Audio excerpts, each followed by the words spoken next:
Estamos en el momento más importante del mercado de criptomonedas, un punto decisivo que va a determinar si entramos en ese mercado bajista o continuamos y vamos a ver nuevos altos históricos para Bitcoin. La mayoría de personas que están alcistas en este mercado lo hacen sin una estrategia y ciegamente creyendo o esperando que el mercado suba. Y la mayoría de personas bajistas en este momento se están basando en esto. La EMA de 50, un indicador que viene siendo el soporte de Bitcoin todo este bull run y ahora mismo lo ha roto. Sin embargo, esto no es más que un indicador que no tiene un 100% de acierto. Por eso necesitamos ver a lo largo de la historia cuándo han sido esas ocasiones en las que este indicador ya ha hecho esto y cuál ha sido ese resultado. Y cuando revisamos esto nos damos cuenta de que en algunas ocasiones el mercado ha venido, rompe la EMA para luego continuar bajando. Pero en otras ocasiones también hemos visto que el mercado rompe la EMA para luego simplemente volver a superarla y hacer nuevos altos históricos en el mercado. Como no podemos saber exactamente lo que va a pasar, ni tampoco queremos confiar 100% en un indicador que no tiene una exactitud, te voy a decir exactamente qué es lo que debemos hacer. Y es que el único factor en común que hay, tanto cuando el mercado sube o cuando el mercado baja luego de romper la EMA, es esto de acá. Siempre tenemos un retesteo de la zona en la EMA antes de continuar el movimiento. Por eso lo que tienes que prestar atención ahora mismo no es a las noticias ni a lo que está haciendo el precio en el corto plazo, sino ver qué sucede en el momento que venimos a retestear esta EMA. Si al llegar a la EMA tenemos un rechazo, será tu señal para salir del mercado antes de que continúe este mercado bajista. Pero si por el contrario, al llegar a la EMA la superamos y no vemos ningún tipo de rechazo, será tu señal para posicionarte y continuar disfrutando de un mercado alcista. Por eso, en este video vamos a revisar la estructura de Bitcoin en general. Vamos a hacer un seguimiento al video anterior donde queríamos ver qué sucedía en ciertas zonas en el mercado y vamos a hablar de las noticias recientes, lo que pasó con Japón, la Fed, el QT, MicroStrategy, el SP500 y todo lo que necesitas saber para entender exactamente cómo posicionarte en este mercado. El mercado alcista o el mercado bajista, el alt season, la realidad es que son términos que nos están haciendo más daño que bien a nosotros como inversores. Para mí como creador de contenido puede ser interesante utilizar estos términos porque la realidad que es lo que busca la gente. Son términos que se buscan mucho, que nos pueden dar muchas vistas, pero están haciendo más daño. Por eso quiero hablar específicamente de eso, porque creemos que es un mercado alcista o es un mercado bajista. La realidad es que simplemente es un mercado. El mercado a veces está alcista y a veces está bajista, no necesariamente por los 4 años, por el ciclo de Bitcoin, por el halving. Y aquí está comprobado, ¿no? Podemos decir que entonces que el 2024 fue un mercado bajista y el 2025 alcista, o porque si bien todo esto fue un mercado que estuvo al alza, fue un mercado alcista. Como no hemos visto el alt season, entonces no ha habido bull run, no ha habido mercado alcista. Quiero que hoy te enfoques, saques de tu mente absolutamente todo lo que ya conoces del mercado, te olvides del mercado alcista, del alt season, del bajista y simplemente vamos a ver qué está pasando hoy con el mercado, con esta invalidación que tuvimos de la EMA. Como ya lo conversamos, básicamente tuvimos la ruptura. Ahora, esto no quiere decir que ya el mercado se acabó, ya que como vimos en anterioridad, acá, por ejemplo, donde perdimos esta EMA, luego continuamos bajando. Pero hay ocasiones, como específicamente esta de acá que ya mencionamos, donde perdimos la EMA, pero luego regresamos a la EMA, la rompimos y continuamos. Aquí podemos ver, todo este movimiento fue un movimiento de 1600%. ¿Ok? Entonces, ¿cómo podemos nosotros decir que porque se ha roto la EMA, ya viene el mercado bajista? ¿Ok? Entonces no lo tenemos por seguro, no es una confirmación. Otra que he escuchado mucho por ahí es, bueno, la línea de tendencia, ¿verdad? Que tenemos acá esta línea de tendencia, que si la colocamos de esta forma, podemos ver que también se ha roto la línea de tendencia que traíamos del bull run. ¿Cuál es el problema con las líneas de tendencia? Ok, si nosotros nos imaginamos acá, vamos a hacer un replay y digamos que nada de esto ha sucedido. Y estamos acá. Entonces, ¿cómo sería para mí mi línea de tendencia en este momento? Pues vengo y básicamente uso este bajo y uso este bajo anterior y trazo mi línea de tendencia. Vale, entonces, en este momento, con estos 2 puntos, mi línea de tendencia va bien. Y aquí, de hecho, podemos ver que el tercer punto la respeta. Mi línea de tendencia, pues, va muy bien, ¿ok? Pero ¿qué pasa? Que cuando yo vengo acá y le damos play, podemos ver cómo rompe la línea de tendencia, ¿vale? Entonces, en este momento que se rompe esa línea de tendencia, ¿qué decimos nosotros? Ya, se canceló el bull run por romper una línea. El mercado tampoco se mueve por líneas. Y de hecho, esa ruptura de línea de tendencia, lo único que nos hizo fue luego continuar subiendo. Entonces, ¿qué pasa? Que vengo yo ahora como analista y digo, no, lo que pasa es que ahora hay una nueva tendencia. La tendencia ahora es esta de acá, ¿verdad? Entonces, digamos que me voy a salir de este replay y fíjate cómo esta sí fue una tendencia que después se vino y se probó también acá y acá. Entonces, ¿cómo sé que yo ahora voy a decir, sí, se rompió la línea de tendencia, nos vamos para abajo? O que simplemente en unos meses no voy a agarrar y voy a decir, no, es que esta es una nueva tendencia y voy a mover mi línea de tendencia para acá.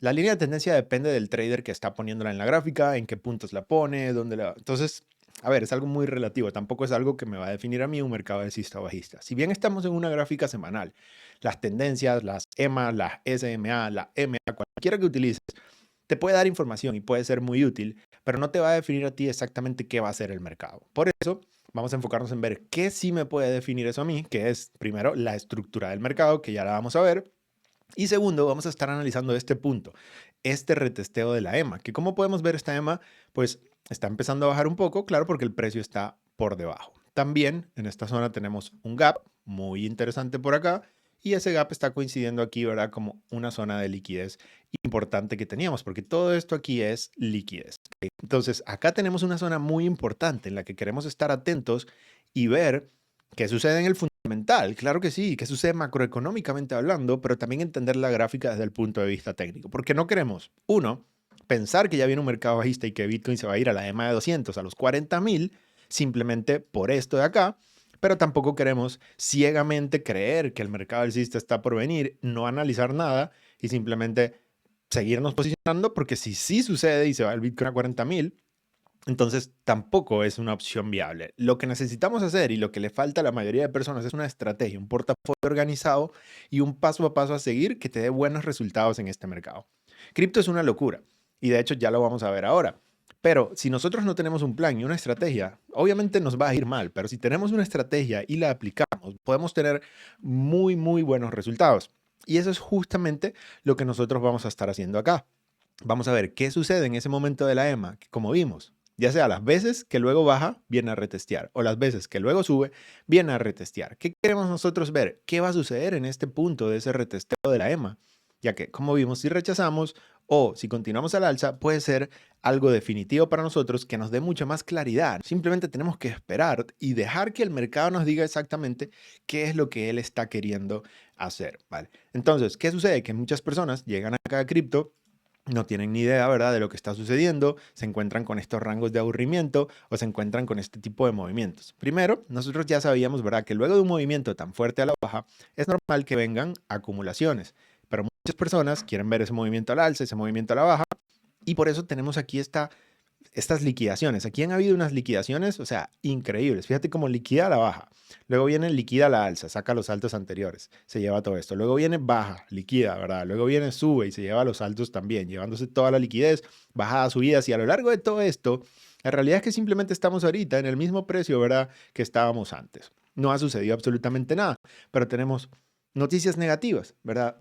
Ya vamos a hablar un poco de esas noticias, cómo cada una de esas noticias afecta al mercado y todo lo que necesitamos saber para ver qué podemos hacer ahorita, cómo nos posicionamos y cómo tomo ventaja de ese punto o de ese retesteo, ¿verdad?, de la EMA. Vamos a empezar analizando lo que es la estructura del mercado y para eso vamos a una gráfica semanal y vamos a quitar cualquier lineecita por acá, que la realidad es que no nos sirven para nada, ¿ok? Entonces, desde que tuvimos este bajo en los 15.000, ¿qué tenemos en esta estructura de mercado en semanal? ¿Ok? Vamos a verla. Díganme ustedes, ¿qué vemos aquí? Bueno, el bajo importante de los 15.000. ¿Ok? Luego de este bajo importante tenemos un impulso, ¿ok?, que nos rompe altos anteriores. ¿Ven? Entonces lo consideramos un alto. Luego tenemos un retroceso que nos rompe aquí, haciéndonos un bajo más alto que el anterior para continuar esa tendencia al alza. ¿Ok? Entonces luego nos hace por acá un alto y este alto lo consideramos todo esto. ¿Ok? ¿Por qué? Porque básicamente aquí no hubo un alto más alto. Fíjate cómo, si yo me voy al nivel del cuerpo de la vela, simplemente lo superó con mechitas, pero no hubieron cierres arriba. Entonces, por eso para mí todo este es el alto. ¿Ok? Y luego tenemos un bajo, ¿vale? Luego este bajo sí nos hace un alto más alto que el anterior, ¿ok?, que este de acá. que tuvimos por acá este alto de acá. Ok, tuvimos un pequeño retroceso y luego continuamos a hacer otro alto, más alto que el anterior. Por eso, hasta ahorita, nuestro bajo estructural viene siendo ¿cuál? Este de acá. Luego de este alto tenemos retroceso, pero no hago un alto. Entonces, ¿qué pasa? Yo no puedo considerar esto un bajo. Luego retroceso, pero no hago un alto más alto. ¿Lo ves? Entonces, tampoco puedo considerar este mi bajo. Luego aquí me hago un bajo y de este bajo sí hago un alto más alto que este de acá anterior. Entonces, ¿qué pasa? Este de aquí sí lo puedo considerar un bajo de la estructura. Volvemos a lo mismo. Impulso alcista, hacemos un alto, luego otro alto, pero todo este es mi alto, ¿ok? Entonces tengo alto. Luego retroceso, que tenemos por acá el bajo, ¿ok? Este bajo, ¿en qué momento se confirma como un bajo de la estructura? En el momento en que hacemos aquí un alto, todavía no se ha confirmado. Y míralo tú, si yo agarro el alto anterior y lo extiendo, no hubo cierre de velas por arriba en semanal, simplemente fueron mechitas. Entonces, ¿qué pasa? Yo todavía no puedo confirmar este bajo de acá. Luego vemos que tiene un retroceso, haciendo un bajo intermedio. No es el bajo real porque el bajo que yo necesito confirmar todavía es este acá, el cual no he confirmado, ¿ok? Entonces, este bajo que yo tengo aquí tampoco es un bajo, ¿ok? Ahí está la estructura, son hechos, no es mi opinión. Luego venimos y hacemos un impulso al alza que nos hace este alto. Luego aquí con una mechita la consideramos el mismo alto porque no hubo cierres. Y luego acá, ¿verdad? Extendemos, tampoco hubo cierres en semanales. Entonces, ¿qué podemos nosotros decir en base a eso? Pues que todo este de acá es el alto, ¿ok? Y al haber hecho este alto, que sí por fin tiene un cierre de vela más alto que el cierre anterior, ahora yo sí puedo validar el bajo anterior. Y el bajo anterior no es este de acá. No, este es el bajo que yo necesitaba validar, ¿ok? Entonces, tenemos una estructura en la que básicamente este de acá es nuestro bajo importante y este de acá es nuestro alto importante.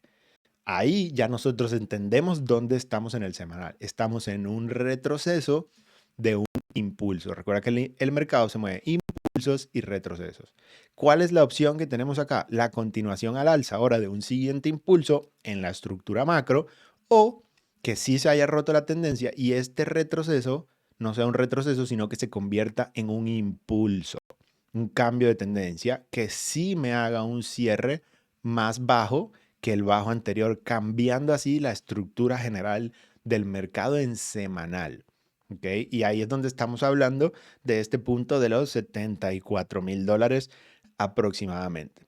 Claro, a lo que estamos en puntos tan bajos, empezamos a ver noticias malas y ya vamos a hablar un poquito de eso. Pero ¿qué sucede? Primero, tú quieres ir a favor de la tendencia y la tendencia es claramente alcista en tu gráfica semanal. Entonces, si nosotros tiramos un FIBO para medir este impulso y poder buscar zonas interesantes de retrocesos, ¿qué encontramos? Vamos a ponerlo más grueso para que se vea y vamos a ponerle los niveles. Acá está. Yo se los quito para que se vea más limpio. Fíjate cómo estamos en un 71 y aquí 78 de FIBO. Y estamos en estas zonas que pudiésemos considerar importantes, ¿verdad? Porque es el último movimiento bajista que se conoce como order block. Aquí teníamos también un gap. Entonces, toda esta zona es importante para nosotros. Y el precio está por ahí. Llegó más abajo, pero de hecho no cerró con vela por debajo de nuestra zona. ¿Qué está sucediendo aquí? Muchísimo ruido. Extremadamente mucho ruido. ¿Y a qué se debe todo este ruido del corto plazo? Pues al montón de noticias que tuvimos. Primero que otra vez Trump ponía tarifas, ¿verdad?, a China. Después salió el yield spike de básicamente la tasa de interés de Japón y ya vamos a hablar un poco más de cómo afecta esto y trayéndolo toda la realidad, sin ponernos muy locos ni muy técnicos, ¿verdad? ¿Cómo nos afecta esto? Después el mercado subió y empezamos a tener noticias positivas. ¿Verdad? Que ya veníamos de negativas, entonces negativo, positivo, sube, baja, hay mucha volatilidad y esa volatilidad es normal verla en un punto decisivo del mercado como en el que estamos ahora, ¿ok? En la parte negativa teníamos a MSTR que se enfrentaba a una decisión de los índices, ¿ok? Por el MSCI, de que básicamente decía que MicroStrategy no era una empresa, que tenía que ser un fondo y que no iba a poder estar en los índices según el MSCI. Entonces esto afecta la narrativa de Bitcoin, afecta la narrativa de las tesorerías, va a generar ventas en las acciones de MSTR y ahorita mismo MSTR ha tenido unas caídas muy fuertes porque ya está tomando en cuenta un poco lo que ha sucedido por acá, ¿ok? Entonces, ¿Qué pasa? Luego encontramos noticias buenas, ¿verdad? Y eso fue donde estábamos básicamente acá en el mercado. Y eso fue donde estábamos básicamente acá en el mercado, ¿verdad? Teníamos un Bitcoin que si bajamos de temporalidad estaba haciendo esas consolidaciones, subiendo, bajando, subiendo, bajando, pero manteniéndose dentro del rango. Entonces pasó lo de Japón, cayó, después tuvimos una subida muy fuerte y esa subida se debió a que el presidente Trump salió diciendo, ¿verdad?, que ya tenía a la persona, su favorito para ser el nuevo presidente de la Reserva Federal. Y ahora, ¿qué pasa? Que bueno, se espera, ¿verdad? Que Trump viene diciéndole a Powell que baje las tasas, que tenga una economía más expansiva, para que deje que la economía crezca, que es obviamente lo que le va a dar algo positivo a los mercados. Y por eso el hecho de que vaya a entrar ahora la persona que Trump va a poner, nos da a entender que esa persona va a bajar las tasas de interés. Pero bien, las tasas de interés ya están empezando a bajar, ya terminó el QT, está empezando el QE, por hablar de estos términos que no los están llamando así. Pero ¿qué es lo que hay que tener en cuenta acá? Bueno, primero que esta nueva persona que va a entrar en la Reserva Federal, no es como que él va a llegar y va a imprimir de una vez, va a bajar las tasas y va a inyectar liquidez. No puede. Primero que el presidente no decide solo. Que en la Reserva Federal hay varios miembros en ese comité. No es como que un presidente nuevo de la Fed ya va a cambiar todas las decisiones y va a bajar las tasas. No. Tiene que votar todos los miembros de la Fed para bajar las tasas. Él simplemente es un voto más, ¿ok? Obvio, puede tener un poco de influencia y todo lo demás, pero no es necesariamente como que él entra y de una vez cambia todo. Además de que no puede hacerlo, tampoco puede cagarse en la economía, básicamente, ¿no? Tiene que hacerlo de la forma correcta, ¿no? Ahora, eso fue algo positivo que hizo que el mercado subiera muchísimo. También tuvimos la bajada de tasas de la Fed que ya veníamos esperando de 25 puntos bases. Acá está, la podemos ver, ya está haciendo ese efecto. Pero lo más importante más que la bajada fue lo que dijo Jerome Powell en esa reunión. Ya se está viendo forzado a, antes de irse y terminar su mandato, empezar a bajar las tasas, empezar a inyectar liquidez en el mercado. Vimos que el QT terminó el 1 de diciembre. ¿Qué significa que haya terminado el QT? Eso lo podemos ver acá. Y esta gráfica que nosotros estamos viendo acá es la hoja de balance de la Fed. Como podemos ver, venía bajando, bajando, bajando. ¿Qué significa que baje? Pues que la Reserva Federal está bajando la liquidez en el mercado, está sacando dinero. El dinero está bajando, ¿ok? Al tener menos activos, están ¿qué? Vendiendo activos, sacando dinero del mercado. El 1 de diciembre pausa esa sacada de dinero del mercado. Entonces, por eso podemos ver acá. Esto es un dato que viene semanal. Por eso noviembre 26, noviembre 3, aquí se paró la bajada. Y fíjate como 6,535 y el siguiente dato que tuvimos el 10 fue 6,539, fue un número mayor.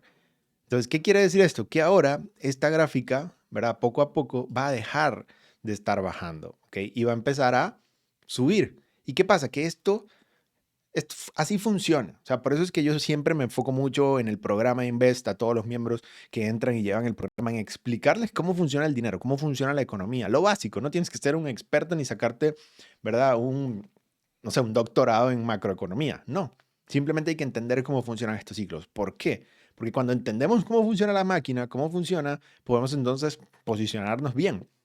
Y siempre funciona con ciclos. Sube, baja, sube, baja. ¿Por qué? Bueno, pues porque la economía, básicamente la Reserva Federal, bueno, los bancos centrales controlan estos ciclos de economía y es gracias a la deuda. Entonces, ¿qué sucede? Que ellos básicamente bajan las tasas de interés para que la economía crezca, que sea fácil, que haya mucho dinero y que todo crezca, crezca, crezca. Pero ¿qué pasa? Llega un punto que si seguimos creciendo, creciendo, creciendo, hay muchísima inflación. ¿Ok? Entonces, en ese momento que la curva ya está, ¿verdad?, creciendo mucho, ellos suben las tasas para frenarla un poquito. Ya lo que está así, la frenan, ¿verdad? Entonces ya luego la están frenando tanto que ahora empieza a haber esa depresión, ¿no? La recesión y empezamos a escuchar eso, que la economía está lenta, que el desempleo. Cuando estamos en ese punto, entonces, ¿qué tiene que hacer la Reserva Federal? Bajar las tasas de interés para que ahora empiece a acelerar, acelerar, acelerar, acelerar y las mantiene bajas. Pero llega un momento que acelera y acelera tanto que vuelve a ser el problema de la inflación. Entonces vuelven a subir las tasas. Pero luego el problema vuelve a ser que se frena la economía y las vuelven a bajar y las vuelven a subir. Y es como que se mantiene en un ciclo para tratar de tener ese crecimiento, pero tampoco dejar que se desborde ese crecimiento y que las cosas se salgan de control. Entonces, así es como funciona, ha venido funcionando por años. La Reserva Federal tiene que incentivar y frenar, incentivar y frenar. Y ahorita mismo estaba frenando y está empezando a incentivar. Cuando entendemos eso, sabemos en qué punto macro del mercado estamos nosotros. Fíjate cómo las tasas están arriba, luego están abajo, arriba, abajo y estaban recientemente arriba. Y fíjate cómo no es casualidad que el 2022, que empieza el mercado bajista, tenemos las tasas arriba, 2023 tasas arriba y luego ya llegamos al pico máximo en 2024 y ahora estamos bajando, empezando a bajar en ese ciclo de bajada de tasas. Y no solamente las tasas, ¿verdad? Sino también en la hoja de balances, que es lo otro que decimos que es la otra forma en la que Reserva Federal controla la liquidez en el mercado. Ok, fíjate cómo baja, sube, baja, ¿verdad? Funciona de la misma manera. Y no es casualidad que el 2022, que inició el mercado bajista, esta línea empezó a bajar. Y fíjate cómo en 2020 empezó a subir, ¿ok? Aquí lo podemos ver, ¿verdad? Se puede apreciar mucho mejor. Entonces, al nosotros ver que estamos en este punto, que esta línea está en su punto bajo y va a empezar a subir, al nosotros ver la gráfica de los intereses, ¿verdad? Y darnos cuenta que estamos en este punto alto y que está empezando a bajar, entonces entendemos que la economía se va a empezar a activar más, va a haber más dinero. Ya no están sacando, ahora más bien están inyectando liquidez, están empezando a comprar T-bills, si no me equivoco, de los de 10 años de baja duración, para darle más respaldo, más liquidez a todos los bancos, a toda la economía en general. ¿Y por qué? Porque el carry trade de Japón y que las tasas de Japón suban, básicamente está sacando liquidez del mercado.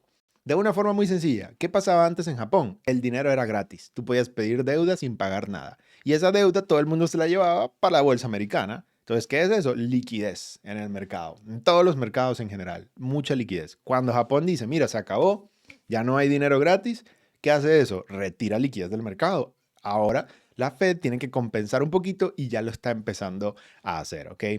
Cuando ese dinero empieza a entrar a los mercados, entra a todos los mercados y también a los mercados de riesgo, como es el caso de las criptomonedas. Por eso estamos en un punto clave, más allá que el Bitcoin, que los 4 años, que el mercado bajista, que el mercado alcista. No, brother, olvídate de eso.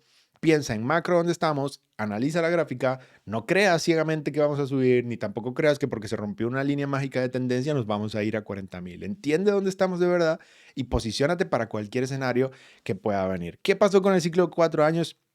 ¿Qué más hay cada 4 años? El ciclo electoral, el ciclo de liquidez, muchas cosas son cada 4 años, no solamente era por el halving. Y además el halving cada vez tiene menos efecto porque se divide a la mitad, es una curva exponencial, cada vez el efecto es menor. ¿Okay? Si hay 10 bitcoins al día, el halving me lleva a 5. Bueno, reduje 5 bitcoins la oferta. Pero luego el 5 me lleva a 2.5. Ahora la reduje nada más 2.5. Y 2.5 la mitad es 1.25. Ahora la reduje solo 1.25. El efecto o la reducción cada vez es menor.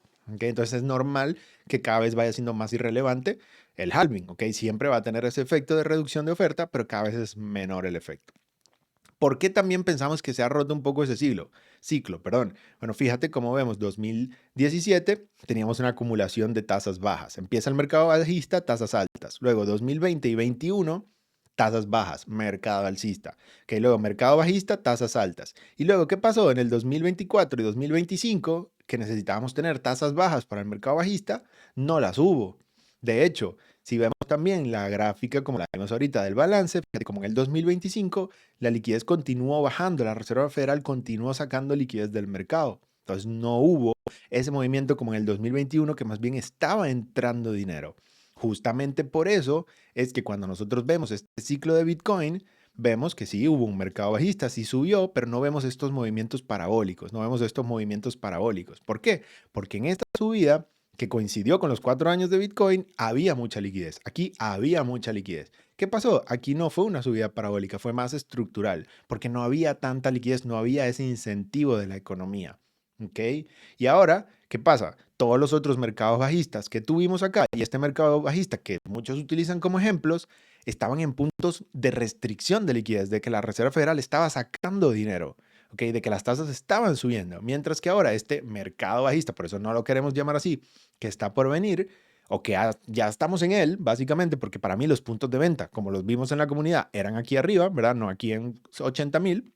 ¿Qué sucede ahora? Estamos en este escenario bajista, pero hay liquidez, las tasas están bajando, están empezando a inyectar. Entonces se invirtieron los papeles. Antes coincidían la liquidez con el ciclo de Bitcoin. Ahora no, ahora se invirtieron. Ahora durante el ciclo alcista no tuvimos liquidez. Y durante este ciclo bajista vamos a tener la liquidez. Entonces, si ves por qué se está dando eso. Además, al no haber tenido una parábola acá eufórica, tampoco necesitamos una corrección de 80% en Bitcoin, porque es que no hay nada que corregir. ha sido un movimiento muy orgánico. Entonces, está cambiando. Y el que te diga que el ciclo no ha cambiado, no ha visto ni siquiera la gráfica de que este año hicimos un alto histórico antes del halving. Eso ya es algo completamente diferente. Muchos dicen que fue por las elecciones, pero todos los años hay elecciones.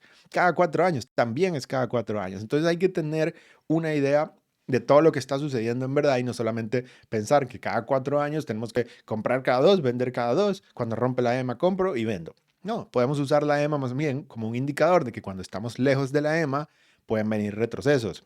¿Okay? Y cuando estamos lejos de la EMA por debajo, pueden venir también subidas. Y ahorita, ¿dónde estamos? Estamos por debajo de la EMA. De hecho, estamos en la EMA 100, ¿verdad? Pregúntate eso. ¿Por qué la 50? ¿Por qué no usamos la 100? Bueno, fíjate, ahorita en la 100 estamos en la EMA 100, ¿verdad? No hemos roto la EMA 100 y estamos en ella. Entonces, es algo muy relativo, es algo muy que depende de quién lo está viendo y cómo lo quiere ver. Por eso yo prefiero enfocarme en los hechos, ¿vale? Entonces, ya hablamos de los ciclos, QT, QI, ¿qué pasó con MicroStrategy? Eso es algo clave. Y de hecho tengo un video en el canal de YouTube que te voy a dejar para que lo vayas a ver, te lo voy a dejar acá, que te explica qué es lo que está pasando con MicroStrategy, por qué es más importante, no solamente por la empresa, sino cómo afecta toda la industria de Bitcoin. Así que es súper clave e importante que vayas a ver ese video porque va a afectar muchísimo, ¿ok? También tuvimos ahí la noticia por lo menos de Vanguard, que habían dicho, nunca vamos a aceptar nada de cripto. Abrieron las puertas ya a los ETF de cripto. Vanguard es como un BlackRock, imagínate, ¿no? Entonces, fíjate cómo está cambiando, ¿verdad? Todo el paradigma. Bank of America, sus advisors ahora ya pueden recomendar productos cripto. Así vamos viendo ahora países. Argentina estuvo anunciando que iba también a utilizar Bitcoin el año que viene, en 2026. El MSCI, lo que hablamos de MicroStrategy, es importante también porque esa respuesta se va a dar en enero, ¿ok? El 15 de enero se va a saber qué dice el MSCI de MicroStrategy y te voy a sacar un video más adelante, así que suscríbete para que no te lo pierdas, de qué es exactamente el MSCI, cómo funciona, porque sé que quedaron algunas dudas que me estuvieron preguntando sobre el último video de MicroStrategy, que de nuevo está muy completo, anda a revisarlo para que entiendas bien cuáles, si van a liquidar a Saylor o no van a liquidar a Saylor, si es puro, ¿verdad? Puro FOMO, puro food, que en la realidad yo personalmente pienso que sí lo es. Y otra cosa importante, fíjate cómo el precio promedio de MicroStrategy está en 74,000. Ahora, de nuevo, no quiere decir que si Bitcoin llega aquí a 74 lo liquidan, no. Pero ¿qué más hay en 74? Fíjate tú, el bajo, que no queremos ver que se rompa, está aquí en 74. ¿Qué pasa si el mercado viene y lo rompe? Lo rompe, pero a lo mejor con una mechita, luego sube, cierra por arriba y nos vamos. Aquí está el precio de MicroStrategy. ¿Qué más hay en 74? La apertura del fondo aproximadamente de BlackRock, la mayoría de las compras de BlackRock están acá. Eso significaría que todas las ganancias que tuvo BlackRock en su ETF van a estar perdidas. Y bueno, obviamente ellos no quieren durar mucho tiempo aquí. Ellos no quieren que su nuevo bebé, que su mejor producto del año, ¿verdad? Básicamente pierda todas las ganancias que ha venido haciendo. ¿Qué más hay aquí en estos precios de 75? Ese es el precio que cuesta minar un Bitcoin. Es un precio clave. Esta zona de acá es clave. Por eso, yo me voy a estar enfocando en qué va a suceder acá en esta EMA. No voy a tratar de adivinar ni de ver esos videos que alcista, que bajista. No, simplemente voy a ver qué me dice el mercado. Y entiendo que a la larga me quiero posicionar en esta industria. Quiero cada vez tener más Bitcoins. Pero claro, si el mercado cae, quiero estar fuera del mercado para poder comprar más barato con más dinero. Entonces, eso es lo que a mí me va a permitir esto, el poder tener una estrategia. Si al corto plazo tenemos un poco de ruido y quizás llegamos a ver esto, ok, va a ser una buena oportunidad, pero siempre quiero validar con lo que me suceda por acá en la EMA, ok. De hecho, ahorita mismo tú pudieses estar fuera del mercado, no tienes que estar 100% adentro, ni 100% fuera, tienes que estar utilizando porcentajes. Por eso nosotros en el programa siempre damos, ¿verdad? Recomendamos ir con porcentajes. De hecho, teníamos una gráfica bien estructurada donde mencionaba qué porcentaje a este precio, qué porcentaje a este precio, qué porcentaje a este precio, etcétera, ¿verdad? Y aquí estamos en los niveles en los que básicamente queremos tener más porcentaje en esa volatilidad. Es decir, tener más exposición a Bitcoin, mientras que aquí queríamos tener más exposición a moneda estable, ¿ok? Yo no sabía que venía esta caída así tan fuerte que iba a colapsar todo, pero sabía que venía un retroceso, ¿ok? No me esperaba esto, nadie lo podía saber, pero no tengo que ser adivino, simplemente aquí ya yo estaba vendiendo un poco, pasándome a moneda estable, comentándolo, chicos, salgámonos un poco del mercado, bajemos la exposición, se pueden venir caídas fuertes, y bueno, fíjate tú que casualmente vino la peor liquidación de la historia de Bitcoin. ¿Sabía que iba a pasar? No, no sabía. Simplemente estoy preparado porque no estoy esperando a ciegas. No, tengo una estrategia clara como un inversor inteligente que me permita posicionarme en el mercado, porque cripto es un maratón. No es un rally, no es una carrera de 100 metros a toda velocidad. Y si quieres ir a toda velocidad, a los 100 metros te vas a quemar y te van a liquidar, como le pasó a muchas personas acá. Por eso tienes que pensar en esto a largo plazo. ¿Cómo hago yo para sobrevivir las caídas, aguantar los 10 kilómetros y seguirle dando poco a poco sin perder la eficiencia de mi capital? ¿Ok? Manteniéndome en el juego, porque esa es la forma en que ganas dinero acá. Manteniéndote en el juego ciclo tras ciclo y entendiendo cómo posicionarte en los momentos de subida y cómo posicionarte en los momentos de bajada. Y al mismo tiempo, a todo esto, aplicar las estrategias que aplicamos en el programa. Crear un portafolio de activos respaldados por tecnología y a ese portafolio sacarle una rentabilidad. Es decir, tener ingresos pasivos, flujo, DeFi, airdrops, cash flow, pero de una forma inteligente, manteniendo un portafolio. Porque hay gente que hace airdrops y hace DeFi, pero no tienen ni idea de qué es su portafolio, de qué están haciendo, no manejan su impermanent loss y terminan más bien perdiendo dinero en los pools. De nuevo, créate una estrategia, síguela paso a paso y respétala para que puedas tener esos buenos resultados, ¿ok? Y por último, ¿ok? Por último, vamos a mencionar algo muy importante, a lo cual le voy a hacer un video especial, literalmente. Así que dale like acá, coméntame si quieres saber más sobre el Clarity Act y si veo que hay mucho interés, lo voy a lanzar. Suscríbete para que no te lo pierdas. Esto es lo que va a cambiar el mercado cripto, blockchain en general. Una legislación así de grande como esta se lanzó en los años 2000 y esto cambió completamente el mundo. Bueno, está por lanzarse ahora una, va a volver a suceder. Va a suceder en el 2026, probablemente en el Q1 inicios de año, y va a suceder en el 2025 y se canceló. Entonces esto también va como en línea, ¿verdad? De ese atraso, ese desfase que estamos viendo en los ciclos. Y te voy a explicar exactamente por qué es importante el Clarity Act, por qué va a cambiar todo y va a entrar mucho más dinero institucional regulado, cómo va a afectar a las monedas estables, cómo esto puede parar esa manipulación que vemos ahorita tan fuerte en cripto. Y es que sigue siendo una industria temprana, pero sigue siendo algo relativamente pequeño. No tanto como antes. Bitcoin ya no es el bebecito que era antes, ¿verdad? Cuando lo vimos, no sé, $8,000 quizás cuando iniciamos este canal, pero está creciendo. Todavía le falta, ¿verdad? No se compara con otros mercados. Así que suscríbete para que no te pierdas nada y te voy a lanzar un video de este Clarity Act que literalmente si esto se aprueba va a ser un antes y un después en la tecnología blockchain y sobre todo en los mercados financieros y el mercado de criptomonedas.